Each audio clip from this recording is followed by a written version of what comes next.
सब्र करो ये लम्हे भी बीत जाएंगे, सब्र करो ये लम्हे भी बीत जाएंगे। जल्दी ही हमारे स्कूल फिर से खुल जाएंगे, जल्दी ही हमारे स्कूल फिर से खुल जाएंगे। हम मिल पाएंगे अपने दोस्तों से स्कूल में, और साथ मिलकर फिर से हम पढ़ पाएंगे, और साथ मिलकर फिर से हम सभी पढ़ पाएंगे। प्यारे विद्यार्थियों, समय हमेशा एक जैसा नहीं रहता। मुश्किल वक्त भी धीरे धीरे एक दिन गुजर ही जाता है, और ये जो मुश्किल वक्त है धीरे धीरे एक दिन ज़रूर बीत जाएगा और हम सभी स्कूलों में वापस लौट पाएंगे। मेरी भाषा हिंदी भाषा परिवार में आप सभी का एक बार फिर से स्वागत है। आशा करती हूँ आप सभी अपने घरों में स्वस्थ हैं, सुरक्षित हैं और साथ में खुश होकर अपनी पढ़ाई कर रहे हैं। परिस्थितियाँ चाहे कुछ भी हो, लेकिन हमें कोई रोक नहीं सकता। हम घर पर रहते हुए भी अपनी पढ़ाई में किसी प्रकार की कोई बाधा नहीं आने देंगे। आज के इस वीडियो में हम DOE के द्वारा भेजी गई हिंदी की कार्यपत्रिकाओं के बारे में बातचीत करेंगे। आज से DOE की तरफ से दिल्ली के सरकारी स्कूलों के विद्यार्थियों के लिए हिंदी विषय की कार्यपत्रिकाएं और बाकी विषय की कार्यपत्रिकाएं भी भेजी जा रही हैं। हिंदी विषय से संबंधित कार्यपत्रिकाएं आपको सप्ताह में 3 कार्यपत्रिकाएं दी जाएंगी, सोमवार को, बुधवार को और शुक्रवार को। आइए हल करते हैं इस सप्ताह की तीनों हिंदी की कार्यपत्रिकाओं को। कार्यपत्रिका भी आप कह सकते हैं, कार्यपत्रक भी आप कह सकते हैं। इन सभी कार्यपत्रिकाओं का हल आपको अपनी हिंदी की कॉपी में लिखना है। आपको सबसे पहले कार्यपत्रक संख्या 1 लिखना है।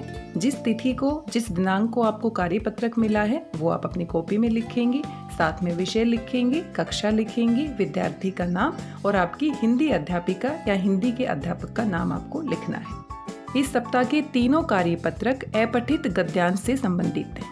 अपठित गद्यांश से हमारी परीक्षा में प्रश्न पूछे जाते हैं। कुल आपको 2 अपठित गद्यांश दिए जाएंगे, दोनों में से एक का आपको हल करना है। ये कुल 5 अंक के लिए आएंगे। साथ में पिछले साल कोविड-19 की वजह से स्कूल नहीं खुल पाए थे और इसी कारण से सिलेबस में कमी की गई और साथ में परीक्षा का जो पैटर्न था उसको भी बदल दिया गया। कुछ साल पहले तक अपठित गद्यांश से आपसे प्रश्न पूछे जाते थे, आपको उनके उत्तर लिखने होते थे। लेकिन पिछले साल आपसे जो प्रश्न दिया गया था वो बहुवैकल्पिक दिया गया था। 4 उत्तर पहले से ही मौजूद थे और सही उत्तर का आपको चुनाव करना था। आइए अपठित गद्यांश का अभ्यास करते हैं, क्योंकि अपठित गद्यांश वैसे तो हमें आसान लगता है, लेकिन 10वीं कक्षा के लिए जब हम अंक लेने की बात करते हैं और सही तरीके से इसको हल करने की बात करते हैं तो काफ़ी बातें हमें ध्यान रखनी होंगी। सबसे पहले तो गद्यांश को अच्छे से पढ़ना चाहिए। कभी कभी विद्यार्थी गद्यांश को पढ़ते ही नहीं हैं या ध्यानपूर्वक नहीं पढ़ते हैं और सीधा प्रश्नों के उत्तर देने लग जाते हैं, क्योंकि जब तक हम गद्यांश को अच्छे से नहीं पढ़ेंगे उसके भाव को नहीं समझ पाएंगे। और जो गद्यांश आपको दिया जाता है उसका उद्देश्य यही होता है कि आप उसको अच्छे से पढ़कर सबसे पहले उसके भाव को समझें और फिर उसमें से पूछे गए प्रश्नों के उत्तर अपने शब्दों में लिखें। कई बार हम क्या करते हैं, गद्यांश को पढ़ते हैं, प्रश्नों के उत्तर अपने शब्दों में लिखने की बजाय जो पंक्तियां गद्यांश में दी जाती हैं उनको वैसे के वैसे हम अपने उत्तर में उतार देते हैं, जो कि बहुत ही गलत तरीका है। इसका उद्देश्य ही पूरा नहीं होगा अगर आप वहां से वैसे के वैसे पंक्तियां उतार देते हैं। छोटी कक्षाओं में जब बच्चे का मानसिक स्तर थोड़ा कम होता है, वो ज़्यादा नहीं समझ पाता है, तो इस तरह के उत्तर लिखे जा सकते हैं। लेकिन 10वीं कक्षा में हम अपने विद्यार्थियों से ये अपेक्षा रखते हैं कि वो पहले उसको ध्यान से पढ़ें, उसके बाद उसके भाव को ग्रहण करें और फिर प्रश्नों के उत्तर जो पूछे गए हैं वो सिर्फ और सिर्फ अपने शब्दों में लिखें। आप पहले गद्यांश को पढ़ सकते हैं या फिर पहले एक बार जल्दी से जो प्रश्न पूछे गए हैं उनको पढ़ लीजिए और फिर अपने गद्यांश को ध्यान से पढ़िए। जब प्रश्नों को हम पहले पढ़ लेते हैं तो हमारे दिमाग में रहते हैं कि कौन कौन से प्रश्न पूछे गए हैं और गद्यांश को पढ़ते समय उनके उत्तर भी हमारे दिमाग में साथ साथ चलते रहते हैं। आइए पढ़ते हैं हमारा पहला गद्यांश। निम्नलिखित गद्यांश को ध्यानपूर्वक पढ़िए, ध्यानपूर्वक पढ़िए, जल्दबाजी नहीं करनी है और नीचे दिए गए प्रश्नों के उत्तर दीजिए। भरपेट मांस वही शेर खा सकता है जो अपने हाथ पांव हिलाता है, घर से बाहर निकलता है, दौड़ धूप करता है और कभी कभी बलवान हाथियों से भी लोहा लेने के लिए तैयार रहता है। इस दौड़ धूप का नाम ही परिश्रम है। इसी को उद्यम कहते हैं। पुरुषार्थ भी इसी का पर्यायवाची है। परिश्रम के साथ साथ ईमानदारी का होना भी आवश्यक है। सदा सोच समझकर उचित स्थान पर परिश्रम करना चाहिए। तभी वह परिश्रम सफल हो सकता है, वरना उसका परिणाम निष्फल हो जाएगा। जीवन में परिश्रम से ही सफलता मिलती है, मन में केवल इच्छा कर लेने से नहीं। मेहनत बड़े पुरुष या व्यक्ति बनने की निशानी है। इसीलिए विद्यार्थियों, यदि तुम भी जीवन में कुछ कर्तव्य कर दिखाना चाहते हो तो परिश्रम रूपी लाठी का सहारा लो। यहाँ परिश्रम के महत्व को बताया गया है कि शेर जंगल का राजा होता है, अगर वो परिश्रम नहीं करेगा तो वो कोई भी कार्य नहीं कर पाएगा। बिना हाथ पैर हिलाए शेर को भी शिकार नहीं मिल सकता। बिना मेहनत किए किसी को भी कोई सफलता नहीं मिल सकती। आइए इसके प्रश्नों को देख लेते हैं। भरपेट मांस कौन सा शेर खा सकता है? जो शेर परिश्रम करता है, हाथ पैर हिलाता है। अब आपने यहाँ से गद्यांश के पास नहीं जाना और ना ही वही पंक्तियाँ जो गद्यांश में दी गई है वैसे की वैसी आपने अपनी कॉपी में उत्तर के रूप में लिखनी है। आपको पहले प्रश्न को समझना है, गद्यांश को भी समझना है और अपना उत्तर सिर्फ और सिर्फ अपने शब्दों में लिखना है। भरपेट मांस कौन सा शेर खा सकता है? भरपेट मांस वही शेर खा सकता है जो लगातार परिश्रम करता है, लगातार दौड़ धूप करता है, लगातार मेहनत करता है। बिना परिश्रम किए, बिना दौड़ धूप किए, बिना हाथ पैर हिलाए भरपेट मांस नहीं खाया जा सकता। इस तरह से आप अपना उत्तर लिख सकते हैं। बात तो वही है जो गद्यांश में दी गई है, लेकिन हमने अपने शब्दों से, अपने वाक्यों से उसको लिखा है। दूसरा प्रश्न पूछा गया है, गद्यांश में आए परिश्रम शब्द के पर्यायवाची शब्द ढूंढकर लिखिए। गद्यांश में से ढूंढकर लिखना है। हमने देखा गद्यांश को पढ़ते समय परिश्रम को हम उद्यम भी कहते हैं, परिश्रम को हम पुरुषार्थ भी कहते हैं। तो हम लिख सकते हैं गद्यांश में परिश्रम शब्द के लिए इन पर्यायवाची शब्दों का प्रयोग किया गया है, उद्यम, पुरुषार्थ। सोच समझकर उचित स्थान पर किया गया परिश्रम ही खाली स्थान, रिक्त स्थान को भरिए। हमें यहाँ पर खाली स्थान की पूर्ति करनी है। पूरे वाक्य को हम इस तरीके से बनाएंगे ताकि इसका अर्थ स्पष्ट हो सके। सोच समझकर उचित स्थान पर किया गया परिश्रम ही जीवन में सफल बनाता है। इस तरीके से हम इस वाक्य को पूरा कर सकते हैं। गद्यांश में इस प्रकार का कोई वाक्य नहीं दिया गया है जहाँ पर हम इसको पूरा कर सकते हैं। थोड़ा सा बदल कर यही भाव गद्यांश में दिया गया है, तो हम अपना वाक्य खुद से बनाएंगे। प्रश्न संख्या 4, निष्फल शब्द का विलोम शब्द लिखिए। निष्फल, सफल, सफल से निष्फल, इस तरीके से आप इसका विलोम शब्द लिख सकते हैं। प्रश्न संख्या 5, जीवन में कुछ कर्तव्य कर दिखाने के लिए किसका सहारा चाहिए? गद्यांश में हमने पढ़ा था कर्तव्य दिखाने के लिए हमें परिश्रम का सहारा लेना चाहिए, लेकिन फिर से हमें गद्यांश की लाइन को वैसे के वैसे नहीं लिखना है, अपने शब्दों में उत्तर लिखना है। जीवन में कुछ कर्तव्य कर दिखाने के लिए हमें परिश्रम का सहारा लेना चाहिए। हमें गद्यांश से जो वाक्य दिया गया है उसको ऐसे के ऐसे नहीं लिखना है। अगर हम परिश्रम करेंगे, मेहनत करेंगे तो सफलता प्राप्त कर सकते हैं। बड़े से बड़े कर्तव्य भी हम दिखा सकते हैं। इस तरीके से आप अपना उत्तर लिख सकते हैं। कोविड के संदर्भ में उचित व्यवहार संबंधी संदेश आपको दिया गया है। कोविड-19 के विरुद्ध लड़ाई में सुरक्षित रहने के लिए मास्क पहने, आप सभी समझदार हैं, अपना ध्यान रखें, सुरक्षित रहें। आइए दूसरे कार्यपत्रक को हल कर लेते हैं जो कि आपको बुधवार को दिया जाएगा। ये हमारा कार्यपत्रक संख्या 2 है जो कि 7 जुलाई 2021 को आपको मिलेगा। कॉपी में लिखते समय आपको क्रम संख्या भी लिखनी है, दिनांक भी लिखना है और सही तरीके से कॉपी में आपका लिखित कार्य होना चाहिए।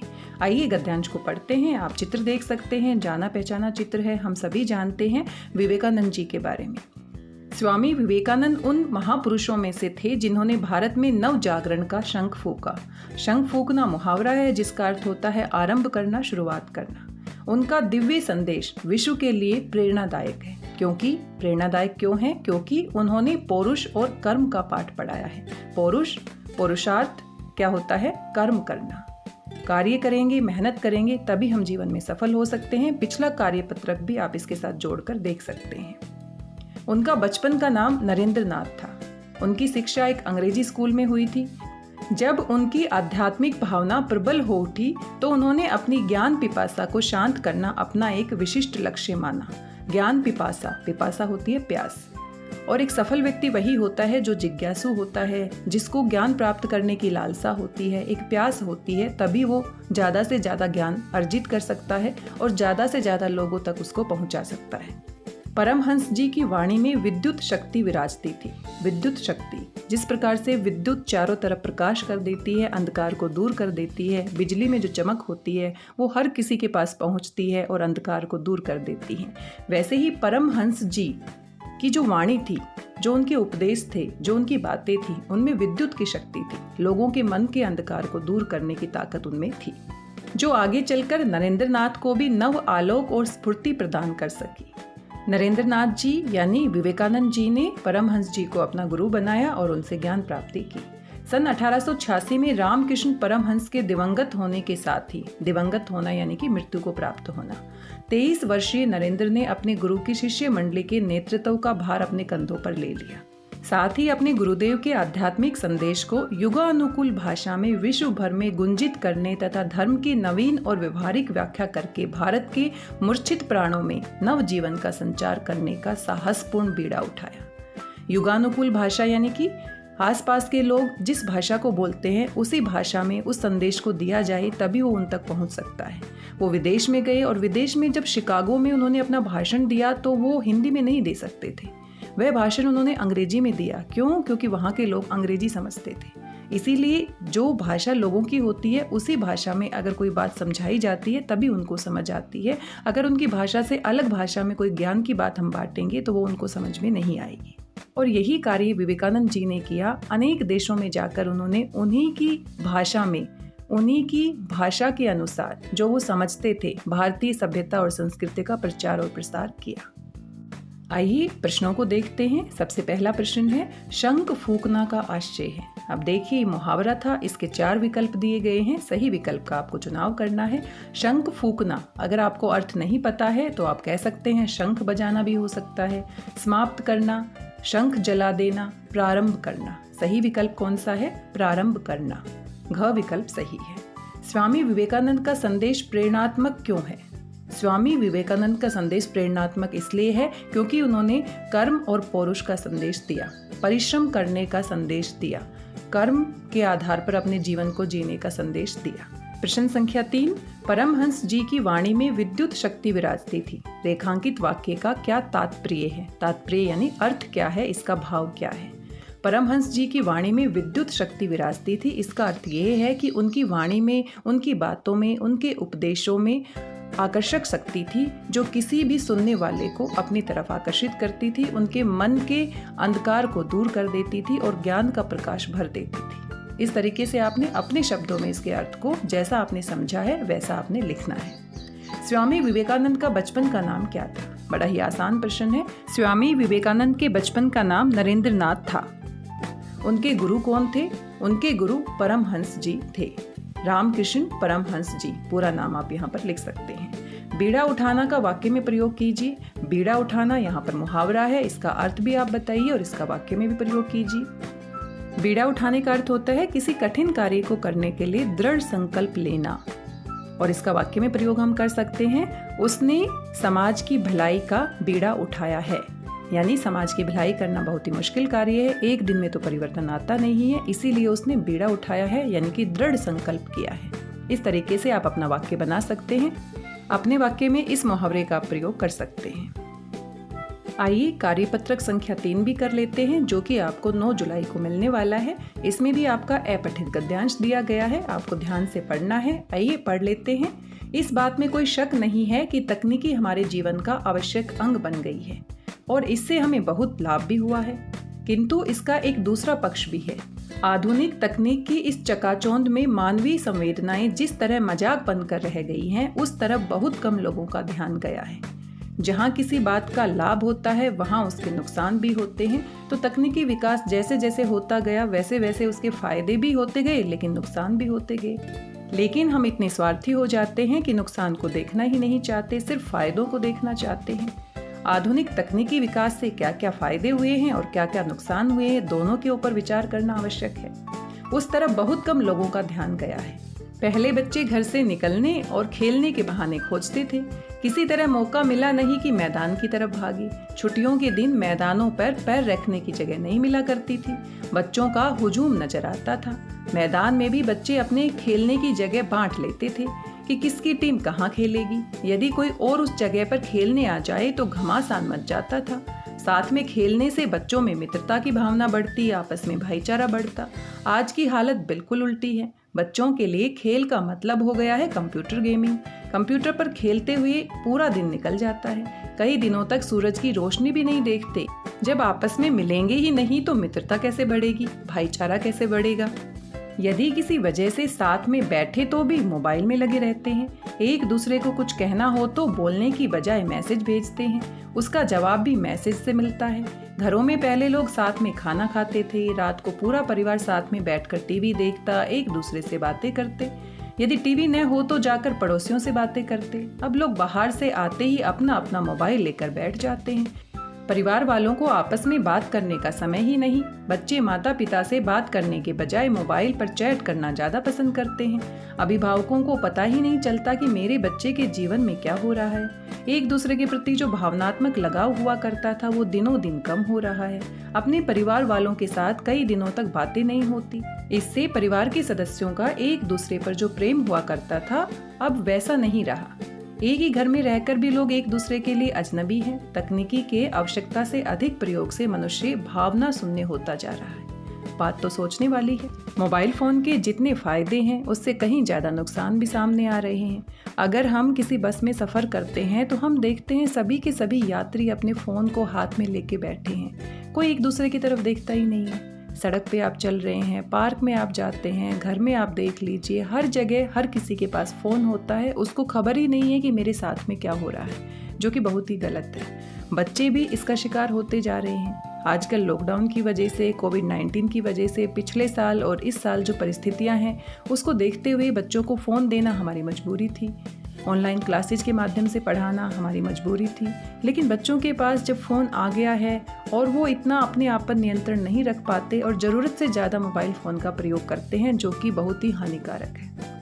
मोबाइल फ़ोन के ज़रूरत से ज़्यादा प्रयोग करने से शारीरिक और मानसिक और साथ में सामाजिक तीनों ही तरह के विकास रुक जाते हैं। और बच्चे ही क्यों, बड़ों के साथ भी ऐसी स्थिति आ रही है। बड़े भी आजकल ज़्यादातर समय मोबाइल पर बिताते हैं। अपने परिवार के साथ, अपने समाज के साथ संबंध बना ही नहीं पाते क्योंकि उनके पास समय ही नहीं होता है। मोबाइल देखने के बाद इतना थक जाते हैं कि किसी से बात करने का मन ही नहीं करता। इसलिए प्यारे विद्यार्थियों, इन सभी समस्याओं के बारे में हम सभी को मिलकर सोचना होगा।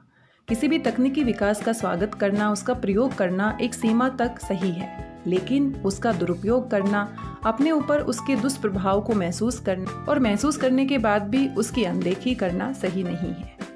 आपसे कुछ प्रश्न पूछे गए हैं। मानवीय संवेदनाएं किन कारणों से मजाक बनकर रह गई है? अभी गद्यांश में हमने पढ़ा, मानवीय संवेदनाएं तकनीकी विकास के कारण मजाक बनकर रह गई है। तकनीकी विकास के जितने फायदे हैं उससे कहीं ज़्यादा नुकसान भी हैं। हम ज़्यादातर समय मोबाइल पर बिताते हैं, तकनीकी के साथ बिताते हैं। इस कारण से एक दूसरे के साथ हमारे जो संबंध हैं वो मजबूत नहीं होते हैं और मानवीय संवेदनाएं धीरे धीरे मजाक बनकर रह गई हैं। साथ में खेलने से क्या लाभ होते हैं? साथ में खेलने से हमारा शारीरिक, मानसिक और भावनात्मक विकास होता है। एक दूसरे के साथ मित्रता बढ़ती है, एक दूसरे से बातचीत करते हैं, संवाद शैली का विकास होता है, हमारी भावनाएं विकसित होती हैं। तो साथ खेलने के अनेक फायदे होते हैं जो आपको इस प्रश्न के उत्तर में लिखने हैं। लेकिन गद्यांश से आपको ऐसे कैसे पंक्तियां बिल्कुल भी नहीं लिखनी, इस बात का विशेष रूप से ध्यान रखेंगे। प्रश्न संख्या 3 है, एक ही घर में रहकर भी लोग एक दूसरे के लिए अजनबी हैं। पंक्ति का आशय लिखिए। आशय यानी इसके भाव को लिखिए। आजकल घर में एक ही जगह पर रहते हुए लोग एक दूसरे से अजनबी हैं, एक दूसरे के बारे में ज़्यादा नहीं जानते क्योंकि वो एक दूसरे से बातें नहीं करते, एक दूसरे के साथ समय नहीं बिताते, एक दूसरे के साथ बैठकर उनके मन की बातें नहीं जानते। इसीलिए एक ही घर में रहकर भी लोग एक दूसरे से अजनबी की तरह रहते हैं, उनको आपस में नहीं जानते और ये सभी तकनीकी विकास के कारण हुआ है। यही भाव आपने अपने प्रश्न के उत्तर में लिखना है। आपके मन में कोई नया विचार है तो आप अपने प्रश्न का उत्तर उसके साथ भी लिख सकते हैं। आजकल बच्चों का पूरा दिन किस प्रकार के खेल में निकल जाता है? गद्यांश में हमने पढ़ा, आजकल बच्चे पार्क में जाकर नहीं खेलते, टीम बनाकर नहीं खेलते, बल्कि पूरा दिन कंप्यूटर पर, मोबाइल फ़ोन पर वीडियो गेम खेलने में लगे रहते हैं। तो इस प्रश्न का उत्तर हम लिख सकते हैं, आजकल बच्चों का पूरा दिन मोबाइल पर गेम खेलने में, वीडियो गेम खेलने में, कंप्यूटर पर गेम खेलने में, जो ऑनलाइन गेम है वो खेलने में निकल जाता है। उनको पता ही नहीं चलता सूरज कब उदय हुआ है और सूरज कब अस्त हो गया। कई दिनों तक वो घर से बाहर ही नहीं निकलते, सूर्य की रोशनी के दर्शन ही नहीं कर पाते, ना ही अपने दोस्तों से मिल पाते। प्रश्न संख्या 5, उपरोक्त गद्यांश का उपयुक्त शीर्षक लिखिए। शीर्षक होता है पूरे के पूरे गद्यांश का जो मूल भाव होता है वही हम शीर्षक के रूप में लिखते हैं। शीर्षक में कभी भी पूरी पंक्ति नहीं लिखनी चाहिए, पूरा वाक्य नहीं लिखना चाहिए। कम से कम शब्दों में हमें उस पूरे गद्यांश के भाव को समझकर शीर्षक देना होता है। जैसे हमारी कविताओं के नाम होते हैं, जैसे हमारे पाठों के नाम होते हैं, जो कम शब्दों में होते हैं, 1 या 2 शब्दों में होते हैं, वाक्यांश में होते हैं, लेकिन पूरा वाक्य कभी नहीं होते हैं। तो आपको इसको समझने के बाद इसके मूल भाव को ध्यान में रखते हुए एक शीर्षक देना है। तो मेरे हिसाब से शीर्षक हो सकता है आधुनिक तकनीक के दुष्परिणाम। आपके दिमाग में कोई और नया शीर्षक है, अपने हिसाब से आप लिख सकते हैं, लेकिन गद्यांश का मूल भाव आपके शीर्षक के आसपास होना चाहिए। पूरा वाक्य आपको बिल्कुल भी नहीं लिखना है। आपको वाक्यांश या कुछ शब्दों में, कम शब्दों में आपको अपने गद्यांश का शीर्षक लिखना है। साथ में आपके लिए एक एक्टिविटी दी गई है, गतिविधि दी गई है। क्या मोबाइल फ़ोन, इंटरनेट के कुछ दुष्परिणाम भी होते हैं? अपने परिवार के सदस्यों, दोस्तों से चर्चा कीजिए और चर्चा के मुख्य बिंदुओं को लिखिए। ये भी आपने लिखना है और ये प्रश्न आपके लिए है। आप सोचिए मोबाइल फ़ोन से और साथ में इंटरनेट के क्या दुष्परिणाम हो सकते हैं। आप सभी जानते हैं हर चीज़ के फ़ायदे और नुकसान होते हैं, तो इसके बारे में सोचिए, अपने घर पर बातचीत कीजिए और जो मुख्य मुख्य बिंदु आपके दिमाग में आते हैं उनको आपने अपने प्रश्न के उत्तर में इस गतिविधि के रूप में लिखना है। जैसे ही आपका प्रश्न संख्या 5 खत्म होगा, उसी के नीचे आप गतिविधि के जो मुख्य बिंदु हैं वो आप लिखेंगे। इस प्रश्न का उत्तर आप खुद से करेंगे। आज का वीडियो काफ़ी लंबा हो गया है क्योंकि तीनों कार्यपत्रक हमने एक ही वीडियो में डिस्कस किए हैं, काफ़ी समय लग गया है, लेकिन आशा करती हूँ आपको प्रश्न समझ में आए होंगे, आपकी मदद हुई होगी।